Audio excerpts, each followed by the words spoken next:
నీకు bad days ఉంటే నువ్వు వినయంగా ప్రవర్తిస్తే నీ టైం మార్చేస్తాడు. అన్ని గుడ్ టైం. దేవుడు చెప్పిన రహస్యం, మీ అందరికీ కాలం ఇవ్వబడింది కాబట్టి మీ అందరి కాలాలను మార్చుకోగలిగిన శక్తి ఎవరి దగ్గర ఉంది? మీ దగ్గరే ఉంది. మీ ప్రవర్తన మార్చేస్తుంది టైం. ఇది బైబిల్లో రాయించిన అక్షర సత్యం. దేవుడు మార్చగలనండి. ఏం చేయాలి? అందుకే ఏం చేయాలి?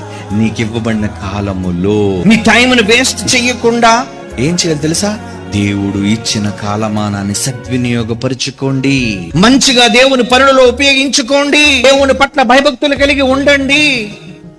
ఆయన ఎదుట వినయంగా విధేయత కలిగి నటించుకో. నిజంగా భయపడ్డావు అంటే ఓ అని ఊరికనే యాక్టింగ్ చేయొద్దు. నీ యాక్టింగ్ తెలిసిపోద్ది ఆయనకి. నటనకు దేవుడు పడడు. నిజముగా నువ్వు హృదయమునందు భయపడుతున్నావా అది చూస్తాడు దేవుడు. అది నిజంగా నీ హృదయములో ఉంటే కాలం నీ వశం.